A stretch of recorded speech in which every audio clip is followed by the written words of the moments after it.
Hello, beautiful people, and thank you so much for joining us here on Great Day, Louisiana. I'm your host, Malik Mingo. Is that the sound of a 3-day weekend for many of us? I think so. Well, listen, if you're headed out to the beach this weekend or just enjoying some time outside, we want to make sure you all protect your skin. How do we do that? Applying sunscreen. But let's be honest, with all these different ingredients on the different sprays and bottles, how do we know which one to choose? Well, we are answering that today here in our LCMC Health Wellness Lounge. Joining out for a conversation is Dr. John Barber the Fourth. He is a pediatrician at Children's Hospital, New Orleans. Hello, my good sir. All right, how you doing today? I'm doing good. Thank you so much for being here. So glad we are talking about this because I already told the doctor I don't wear sunscreen enough, and we're going to talk a little bit more about that in just a little bit. But first, I got to ask you this. When it comes to putting on sunscreen, what is it doing? I know it's just not a cream or a spray that we're applying. Something chemically is happening. Right. So whether it's either mineral sunscreen or chemical sunscreen, the way it's working is by either absorbing into your skin and then kind of dissipating that ultraviolet light from the sun, or it's acting as a physical barrier, completely blocking out the UV rays from the sun. It's so important that we know that, and you know, there are so many different types of SPFs, right? Let's talk about what SPF is, and you know, there's 30, there's 60, there's probably even higher. Why are there different levels? Yeah, so SPF, sun protective factor, really the number correlates with the amount of time that you can be exposed to the sun without getting a sunburn.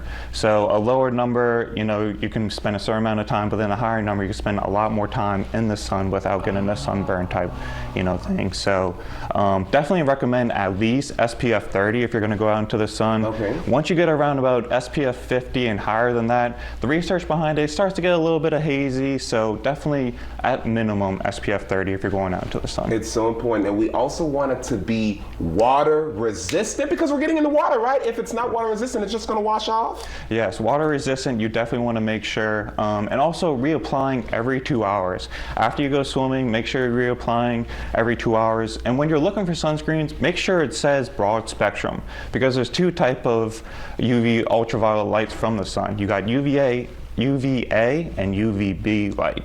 So UVB light, that's going to be more when you think of like burn, UVB for burn, and that causes skin cancer, photogenic aging, and a lot of that burn. UVA, that's more so like photogenic aging, but it also causes skin cancer too. So you want to make sure you have protection for both. So when you're on that sunscreen now and you're looking at the sunscreen, make sure it says broad spectrum on there. For both? Right, UVA and UVB protection. That is important. Now, you alluded to it a little bit earlier. I did not know that there were really so many different types of sunscreens. Mineral sunscreen and chemical sunscreen. Let's start with mineral sunscreen. Tell me a little bit more about that. Yeah, so mineral sunscreen, that contains zinc oxide and titanium dioxide.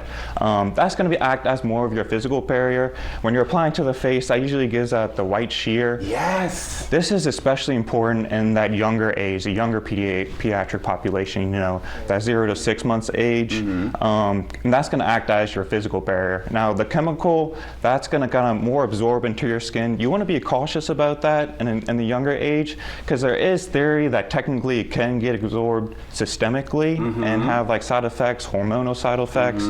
But really the amount, if there was, is probably very negligible. But just to be on the safer side, make sure in that 0 to 6 months age you're using physical titanium dioxide and zinc oxide ingredients when you're using your sunscreen in that let's area. talk about some of the things to avoid. You just alluded to one. Another thing we should avoid, really, kids under the age of 6 months don't need to wear sunscreen? Yeah, so really the best protection is going to be physical barrier. So wearing clothing that's lightweight, but also threaded very, very tightly. One thing that you look for in clothing is called your UPF factor. Yeah. So you want to have that greater than 50, and that's going to block out about 98% of the UV light from the sun. So physical barrier is going to be the number one thing, keeping them in the shade, under the umbrella, in the stroller, directly definitely out of the contact of the sun. You know, that's going to be the best thing for children 0 to 6 months old. When it comes to mineral versus chemical, which one do you suggest?